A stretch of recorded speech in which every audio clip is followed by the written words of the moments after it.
Kumusta mga future lawyers? For today's topic, maminaw ta ha kini usa sa mga pinaka-tricky nga topics sa law on succession. So, our topic for today is reserva truncal. So, let me just write it here.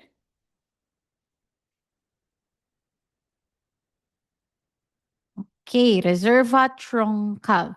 Now, kung maminaw ka sa term nga reserva truncal for the first time, so normal ra jud nga medyo ma-confuse jud ta no, reserva truncal. Medyo intimidating siya nga word, and actually even mga lawyers na gyud usahay ma-loading gihapon sa reserva truncal.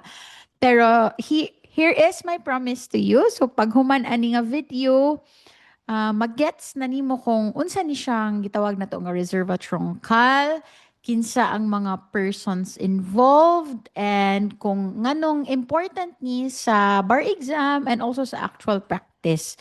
So we will discuss what, the who, and the why. Okay?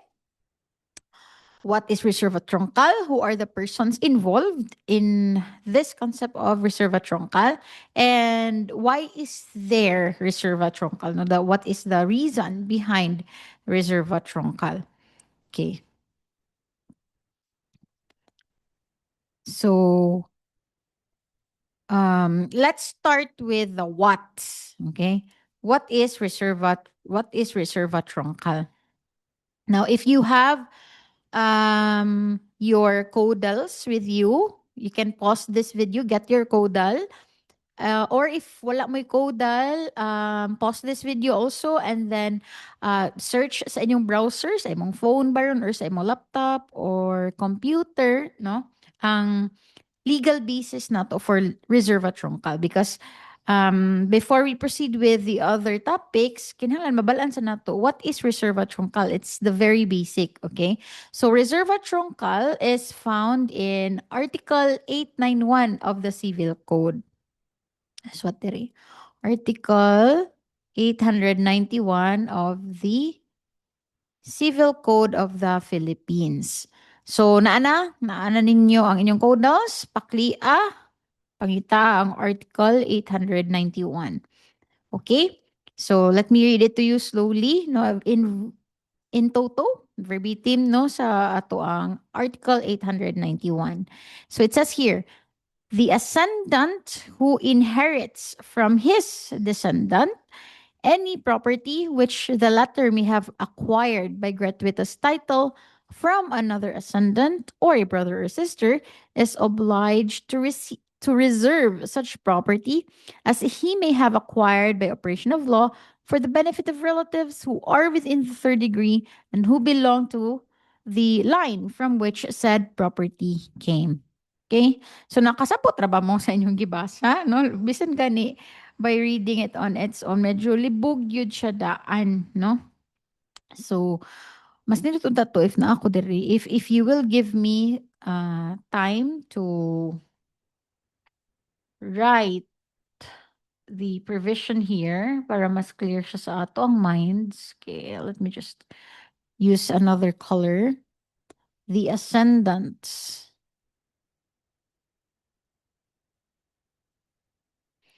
who inherits from his descendants any property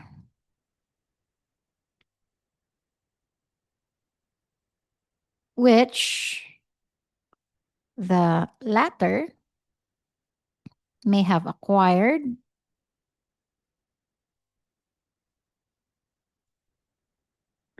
by gratuitous title. This provision is actually very rich. Rich in a sense nga daghan kitag mapulot dinhi, no, mga concepts. Sana to? By gratuitous title from another ascendant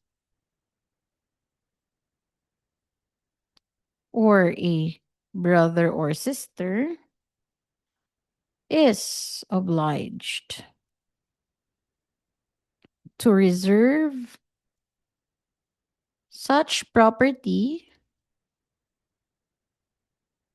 as he may have acquired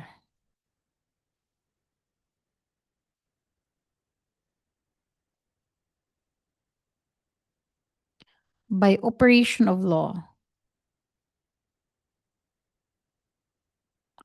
for the benefits of relatives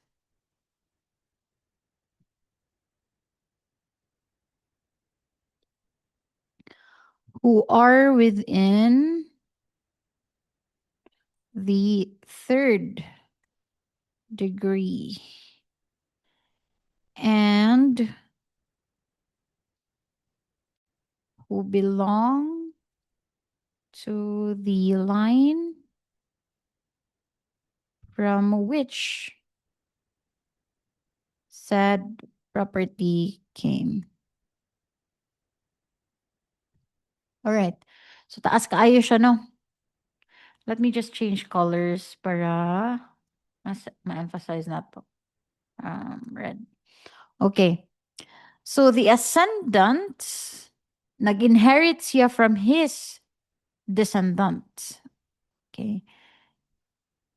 So si character number 1, ano siya? Si ascendant who inherits from his descendant. So si ascendant ang naka-inherit from his descendant. The inheritance could be any property. Any property. So meaning to say either personal property or real property. So it means dapat clear na siya sa atong mind karon na for reserve at truncal, it doesn't only pertain to real property. Apil pod personal property because it says here any property which the latter may have acquired. Kinsa man ni si latter? Si descendant. Okay? Si descendant ko no na-acquire daw na niya nga property by gratuitous title. So what do we mean by gratuitous title? Free. Free, walay bayad. Okay? So kani siya, si descendant na acquire daw na ni siya nga property by gratuitous title. Free, walay bayad. Example, sa may walay bayad, donation. Pwede po through succession. Right? Nya, gikan from another ascendant or a brother or sister. So, nag-originate siya sa another ascendant ni descendant, no? Or brother or sister ni descendant. So, this is character number 3. Is obliged to receive such property. So, who is obliged to receive such property? Ang pasabot diri nga na obligation to reserve the property is kanisyang si character number 1. This one. To reserve such property as he may have acquired by operation of law. So, meaning to say, ang kani property na transfer kang ascendant by operation of law. Okay. Atong change ang color. So, si kani siya nga descendant here, giunsa niya pag-acquire ang property, na-acquire niya by gratuitous title. So, again, kung gratuitous title, that means it's free, walay bayad, it's either donation or succession.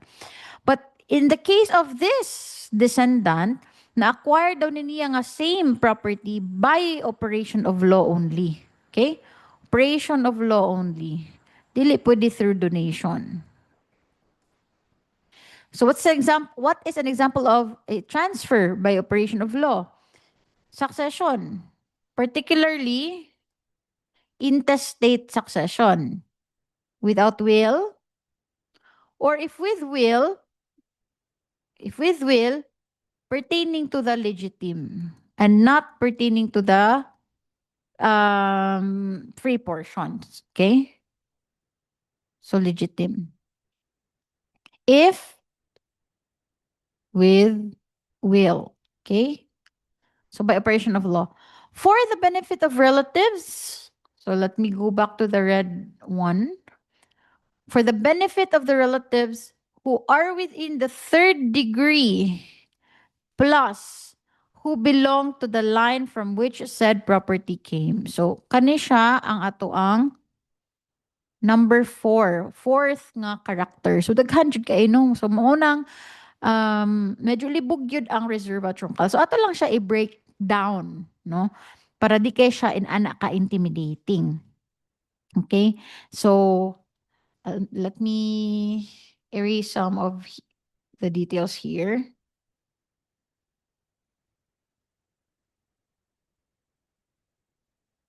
And let me use another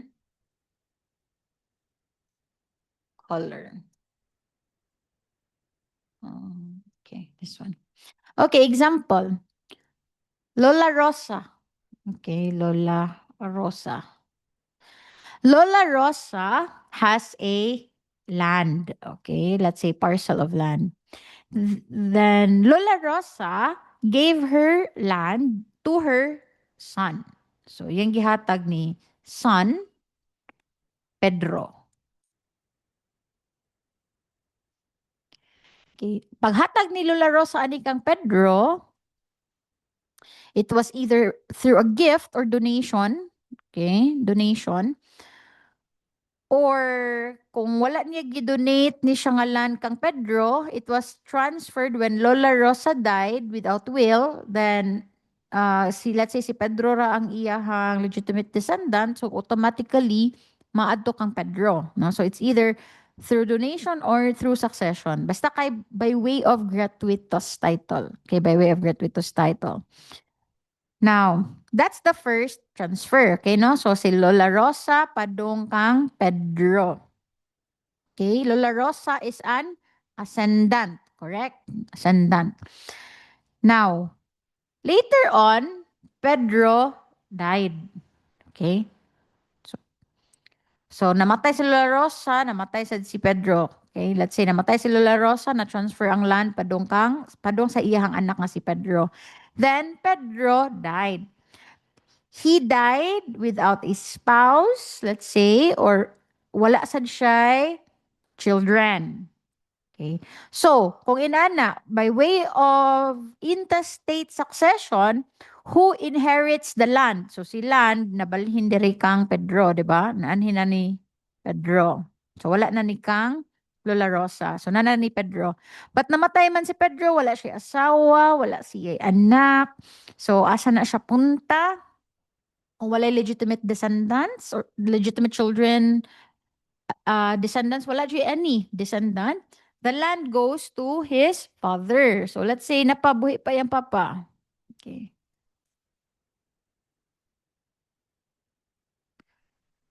Si father is, let's say, si Juan. Okay. Now, so namatay man si Pedro, padung dito ni Juan. So wala na ni ang land din na ni Juan ang land. Okay? So mao siya ani no. So si atong basahon balik ang kaning provision sa civil code, no.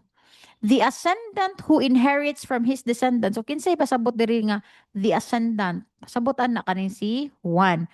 Who inherits from his descendant? Iyang descendant kay si Pedro. Any property which Pedro may have acquired by gratuitous title from another ascendant nga si Lola Rosa. Okay? Ano ni siya? Para dili maglibog, mama lang ni Mama Rosa. Mama Rosa. Kani si Papa Juan. Okay. So, is obliged to receive such to reserve such property as he may have acquired by operation of law. So, the land that was transferred from Pedro to Papa Juan was actually transferred by operation of law, correct? Because wala siya will, wala siya spouse or any descendants. So, by operation of law, through the provisions of the law on intestate succession, padung ang land kang Papa Juan. Okay? So now, Papa Juan has the obligation to reserve such property as he may have acquired by operation of law for the benefit of the relatives. So kinahanglan kaning yuta nga naa ni Papa Juan, i-reserve na ni Papa Juan for the benefit of the relatives who are within the third degree. Third degree gikan ni Pedro. Dapat third degree gikan ni Pedro and who belong to the line from which said property came. So, asa man gikan ang property? Gikan ang property ni Rosa. So dapat ang kani siyang for the benefit of the relatives, anang nga relatives nga pasabot dapat within third degree ni Pedro and must be the same line kang Mama Rosa. Okay, must belong to the line from which said property came. So since this one is mama, dapat maternal nga mga relatives. Maternal relatives ni Pedro within the third degree. Meaning to say, pagkamatay ni Pedro, niya na-transfer ang land kang Papa Juan can actually enjoy the property, no, while he is still alive. Okay, while he is still alive. But the moment nga si Papa Juan dies, okay, ang mo inherit sa property is katong relative within the third degree of Pedro and coming from the same line of Mama Rosa. Okay? So question, can Tatay or Papa Juan do whatever he wants with that land? Whatever he wants. Consider mo siya, ay, ako naman eh. Ako man eh. So I can do anything with it.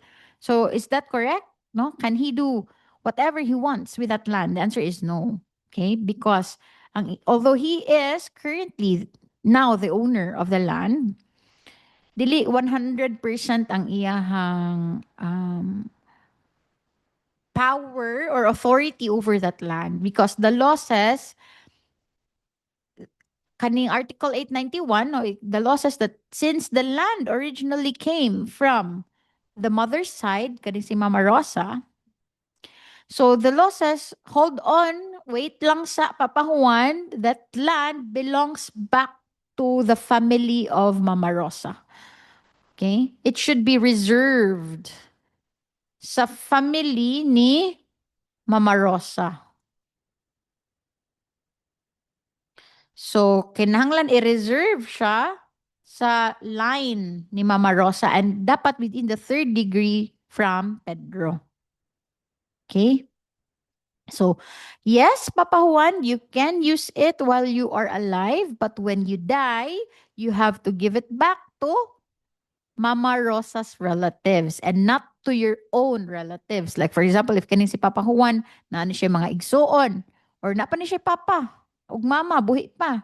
Dili pwede nga ang land mapunta didto sa lain nga pamilya. Kasi kaning si Papa Juan, he belongs to another family, di ba? Sa paternal side naman na ni Pedro. So, if na pa siya mama diri og papa, nasan siya mga igsoon, igamatay ni Juan, dili pwede nga mapunta sa iyang family. It belongs back to Mama Rosa's family. Okay? So that exactly is reserva truncal. So in simple terms, ang property nga gikan sa usa ka family, let's say kani sa mother's side man ni siya gikan, dapat mubalik gihapon to that same family. Okay? The property that came from one family line, in this case, the mother's family line, must return to that same family line. Okay, nagets na nato gamay si reserva truncal. So, why do you think reserva truncal exists? Nga naman naani siya nga balaod, and what's the point of this provision of the law? The purpose is very simple and actually also very human. No, to prevent the purpose of this provision of the law is to prevent strangers or outsiders from inheriting the property that rightfully belongs to a specific family bloodline. So, kitaan man nato dire, di ba? Example, kani si Mama Rosa, he worked her whole life just to acquire this land, just to buy this land. Nya gihatag niya kang Pedro, who is her own son. Then Pedro died. Just imagine if walay reserva truncal, di ba? The land went to Papa Juan rather. And what if kaning si Papa Juan remarries na siya bagong nga wife? Then with that new wife, naa sila yung mga bago nga children, no? Child 1, 2, and 3 from that new marriage. So if wala reserva troncal, if Papa Juan dies, the property, this land nga paningkamutan taon ni Mama Rosa o palit sa una, will now go to his children. 1, 2, and 3, which is wrong. Okay? So that's why we have reserva troncal. So because of reserva troncal, this land will go back to Mama Rosa's bloodline. Okay? So the Mama Rosa's family will be able to enjoy that land. Okay? So that's kani siya nga scenario no nga kaning land mapuntas mga anak na pod ni Papa Juan with his new wife. That is the injustice that this reserva troncal is trying to fix. So again, ibalik ang property sa family bloodline nga asa siya nag-originate. Okay. So now let's discuss the main characters. Kaya 'di ba when we read the provision of the law regarding reserva troncal, nagbutang man ta dirag mga characters no kanang character number 1, character number 2, character number 3, and kaning character number 4. Okay. So let's get to know the main characters or mga bida sa kaning salida nga reserva troncal. Okay. So based on our example, Lola Rosa, pa ba ko ilain nga ko andin color, okay. Kaning si Lola Rosa nga example na to, 'di ba? Siya man jud ang nag diha magud niya naggikan tanan. So siya ni siya kaning number 3 kaning another ascendant. Okay? So ang tawag nato ni Lola Rosa, okay, kinsa man ni si Lola Rosa? Ay dili lagi Lola Rosa, Mama Rosa. Okay. Si Mama Rosa, kinsa man ni siya? Siya atong gitawag nga origin. Okay, origin. Kinsay sa reserva troncal, kinsay pwede mahimong origin, pwede ascendant, pwede sa brother or sister. But in our example, ang ato ang origin kay ascendant. Ascendant man na ang mama, di ba? So it is Mama Rosa who is the ascendant because she is the one who originally owned the property and transferred it to her son Pedro by way of gratuitous title. Okay, so she is the source of the property. So the property came from her line. Okay, so siya ang origin. Next, Pedro. 'Di ba? Ang atong ikaduha nga karakter diri kay si Pedro. Kani siya, si Pedro. Kay siya man ang gitagaan sa land. He is the one who received the property from Mama Rosa, who later on died. So si Pedro later on died without any children or descendants. So ang tawag nato niya is siya si Propositus. Okay. Asam nagikan day ang word nga propositus? It is actually a Latin term na prepositus, meaning the one in the middle. Okay? What do you notice here? The prepositus should have died without issue. Unsay pasabot sa without issue? Pasabot kanang wala ba issue nga gichika, chika nga issue? No. When we speak of died without issue, pasabot ana walay children, walay descendants. Mao nang musaka balik dito sa ascendant, di ba? Kay kung naa siya descendant in the first place, example na ay anak diri si Pedro, obviously the land will go to X. It will not go to Papa Juan. So if the land will go to X, reserva troncal provision is not applicable because for it to be applicable, dapat ang nakakuha sa property is an ascendant. Okay? So, for it to work, no, the propositus should have no children or descendants. Okay? Legitimate descendants. Now, next character in our story is si Papa Juan. Okay, kaya di ba pagkamatay ni Pedro, the land went to Papa Juan by operation of law. So kinsa man ni si Papa Juan? Si Papa Juan, siya ang gitawag na to nga reservista. Okay? Or also called as the reservoir. Kay siya may nay obligation no kani sa ato ang Article 891, obliged to reserve such property. So siya ang reservoir or reservista. Okay? So he is the ascendant who inherited the property from Pedro by operation of law. Meaning, wala jud gipili unta ni Pedro nga si Papa Juan ang mo inherit sa property. Pero nahugla nga padung niyang property because of the rules of succession. So since si Papa Juan man ang reservista, he is the one who is obliged by law to reserve the property. So question, is the reservista the new owner of the property? The answer should be yes. Yes, he is the new owner of the property, but with a condition. Okay?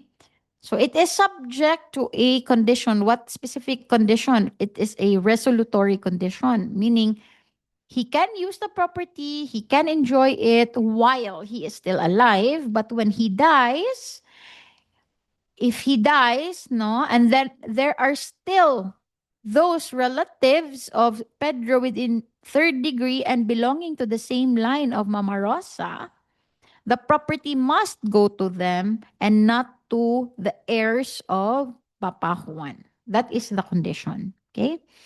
Now, kinsa man tong relatives, okay, another character, relatives within the third degree from Pedro, okay, but must belong to the same line of Mama Rosa. So, dapat maternal line. Kinsa man na sila. Okay? Relatives within the third degree from Pedro. These are the people entitled to receive the property when Papa Juan as the reservista dies. So, unsa may tawag na to ani nila? We shall call them reservatarios.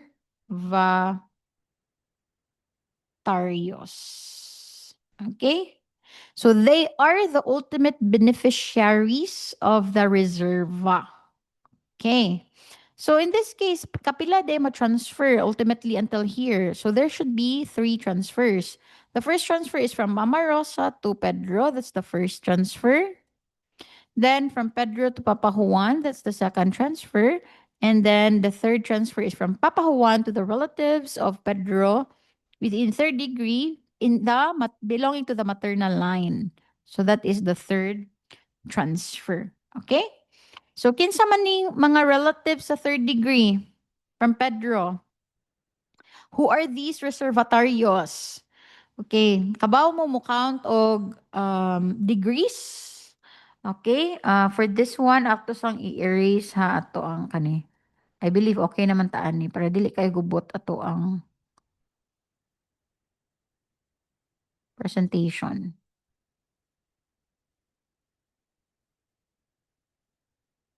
Let me just erase lang for the meantime. Ginhawag lawom kay gubot kaayo ang reserva truncal.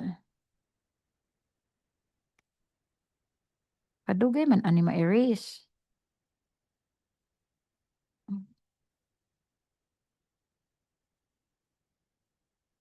All right, there you go. Almost done.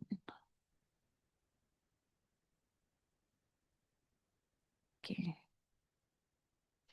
All right, sige. So let's go back. So relatives within the third degree. Asa i-count ang third degree? Gikan ba ni Mama Rosa or gikan ni Pedro? The third degree should be counted from Pedro ha and not Mama Rosa. So ang katong pag-count yung third degree, it should come from count from the propositos and not from the origin. Okay? Ang importance lang ni origin is that we should make sure na kato siya nga relative within the third degree of propositos, they belong to the same line of the origin. Okay. So let's say this is Pedro. Okay? Mo na siya si Pedro. Then naman siya mama ug papa no. So ang mama niya ug si Papa Juan. Okay?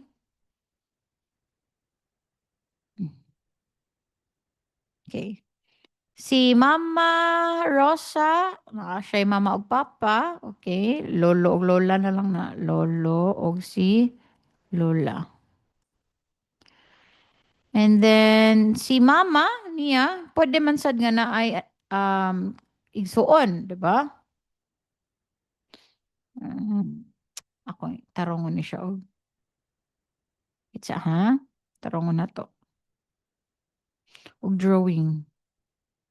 So si kaning si mama ni Pedro, di ba naman ni siya parents. Okay, si lolo, si lola. Si lolo o si lola could have many children, right? So naapil diri ang mama ni Pedro, naapil sad ang auntie.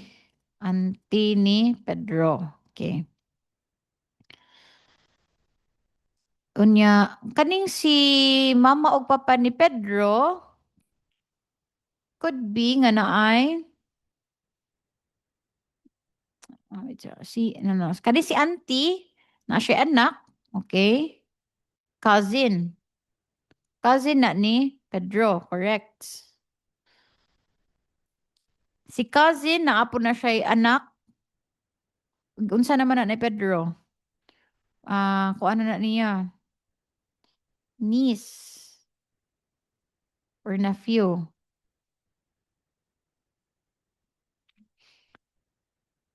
Kung naapoy igsuon si Pedro, okay, let's say, ano siya, naa sila ilain, kanin si mama o si papa na ilain anak.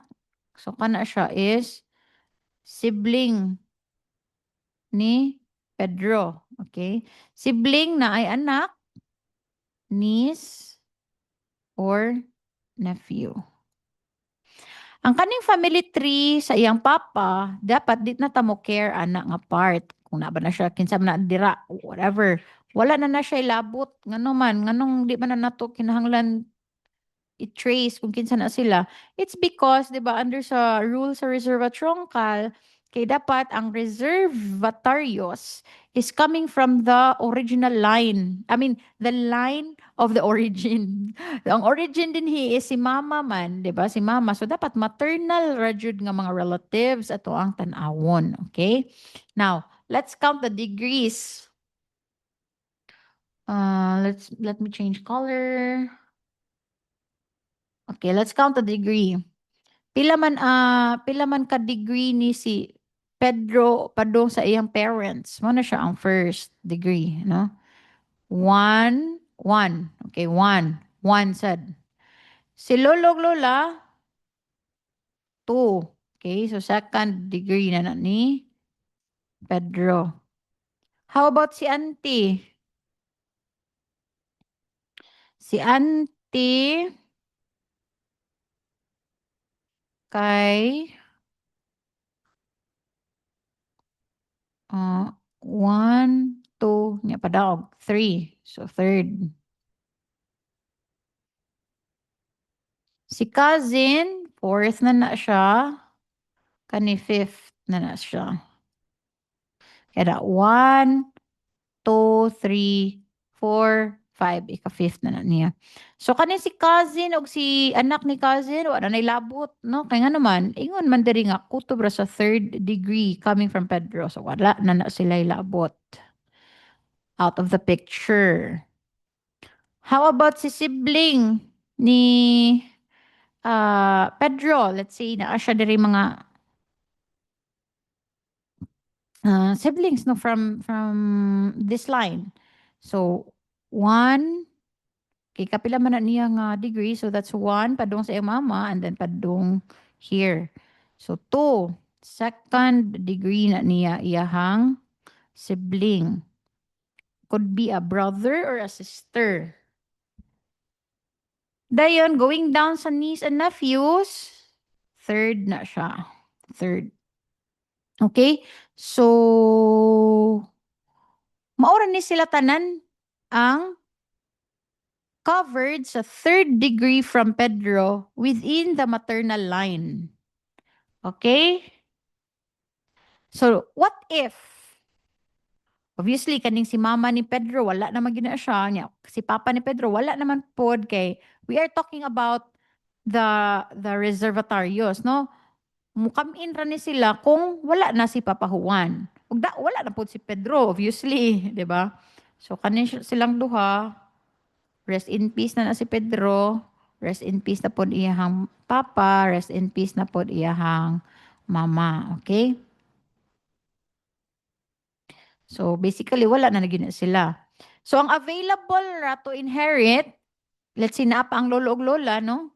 Si lolo o si lola sayang sa kaming sa maternal side na ha napod si auntie pwede pod naay uncle or na kay igso na siya igsuon naa sad siya niece og nephew kanira sila nga mga tao ang reservatarios kana ra sila 1 2 3 4 5 lima ra ka buok let's say no usa-usa ra ni sila to simplify our example so lima ka buok nga available nga reservatarios. Question, kinsa man ang ato ang i-prioritize? Magtunga ba silang lima sa property? Answer is no. Dapat na ay priority, no? So, ang first rule on priority is direct as to direct versus collateral line. I-prefer na to ang direct line. Okay? Unsay pasabot sa direct line kanang straight ra jud ba straight. Dili mo labang ang kung mulabang ka mo na si collateral. So asa man ang straight ani straight naa si lolo og lola naa po si sibling og si nephew. Okay? Wait. No, no, no, no. No, I stand corrected. Ang straight ra ni Pedro is si lolo og lola ra. Paana. Okay, paana nga line. Kay kani man day si sibling, nilabang naman din is pikas. So if mo to mo cross ka sa kilid, collateral na siya. So ang iyang direct is kanina lang si lolo og lola. Kaning uban si auntie, si sibling ug si niece and nephew, collateral na siya. So since naman silang lima, no, direct line is preferred over collateral. So again here, so if napa siya maternal grandparents, either kaning si lolo o lola niya, nya naapod ni silang uban, si lolo o si lola ang mudaog, no? Meaning sila ang makakuha sa property. Dili sila magtunga-tunga sa uban nga collateral line. Okay? Next rule, the nearer degree, okay, nearer versus farther nga degree. So it should be the nearer. Okay? Example, wala na pud ni si lolo o si lola, wa na ni siya. So ang naa na lang kay si auntie, si sibling, si niece ug nephew. Asa man ani nilang tulo ang makakuha sa property. Okay? As reservataryo. So, ang makadaog si sibling. Nga naman, because he is the one nearer in degree. Kay kani si sibling is second degree na siya ni Pedro, whereas si auntie is third degree, si nephew kay third degree sad na siya ni Pedro. So, ang makadaog kay si sibling. Kay naaman siya kay siya man ang nearer in degree. So, the near degree excludes the farther in degree. Okay? Okay. What if wala na pod ni si sibling, ang nahabilin na lang kay si auntie ug si niece ug nephew niya parehas man sila degree. Third degree man na siya, third degree. So kinsa man ang makadaog nilang duha. So ang makadaog is the niece or nephew. They are preferred over the maternal auntie or uncle because the nephews and nieces are also intestate heirs of the propositus. Okay, of this one. Okay, they are also intestate heirs. No, if we study the law on intestate succession, whereas si auntie and uncles are not intestate heirs of Pedro. Okay, so Kana. Then, what if walay niece og nephew? Ang ni-exist ra is si auntie. So, si auntie ang hatagan sa yuta. Okay? Okay, so I hope clear. So, unsa may requisites, no, for reserva truncal to apply? Okay? So, for reserva truncal to apply, kinahanglan present ang upat ka buok nga requisites. So, kung kuwang ang requisite, bisan usa ra ka buok kuwang, no, the rules on reserva truncal will not apply. Okay. Paibot na ang requisites din he.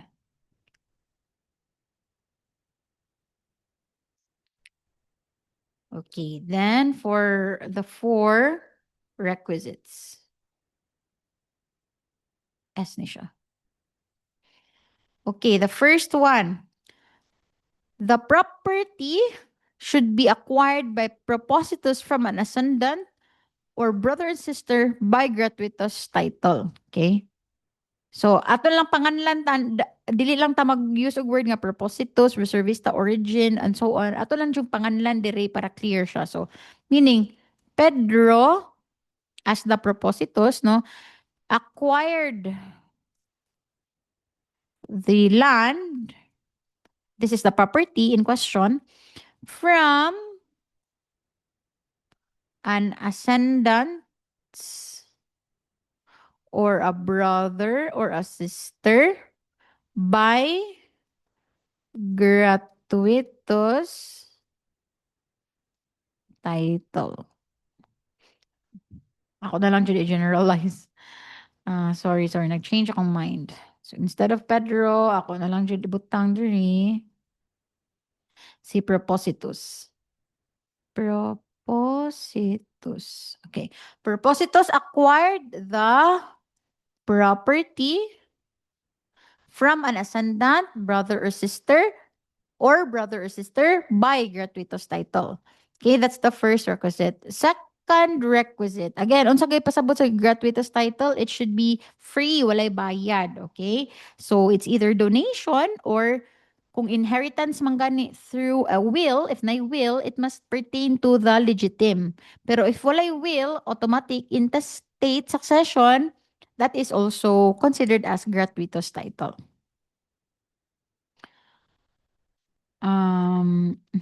Yeah. Sorry. Balik ha. Gratuitous title could be donation, so what? Or succession. Not necessarily not necessarily legitimate if testate or with will. Basta succession is gratuitous. All coverage of succession kana siya, gratuitous title na siya. And also donation. Second. So meaning, kung wala si number one, example, Pedro acquired the property from Mama Rosa through a sale. Kay gipalit ni Pedro gikan sa iyang mama ang yuta. So if gipalit niya ang yuta, then automatically kaning tanan atong gipanghisgutan sa reserva truncal will not be applicable. Okay? Requisite number 2. Propositus died without issue.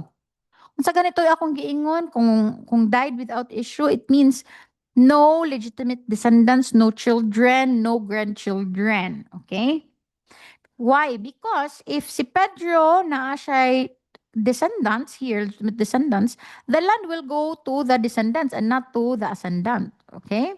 Diba? Because the descendant will exclude the ascendants. All right, so that's requisite number 2. Requisite number 3. That same property, the same property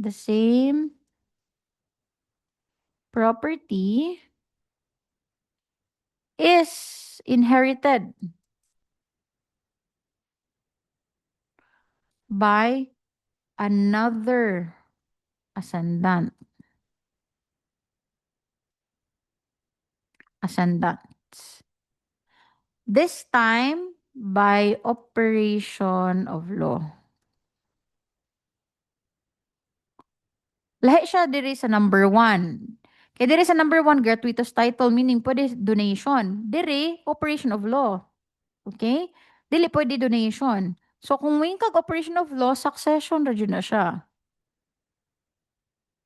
Then, we split it further. Kung with will or without will. Kung with will, it must pertain to the legitim and not to the free portion. Kung without will, automatically na siya operation of law na siya. Number four, fourth requisites. So for example here in the example na to here, kung gidonate ni Pedro ang yuta sa iyang papa, no donation, number three requisite is not present. Okay, dili man siya operation of law ang donation. Or gihatag ni Pedro ang yuta sa iyang papa by way of will, but not as part of the legitim, but as part of the free portion. In that case, requisite number three is also not complied with. So if wala siya, pasabot, walay reserva trongkal nga mahitabo. Okay. Then number four, there are living relatives within the third degree from propositus belonging ni siya to the line of the origin.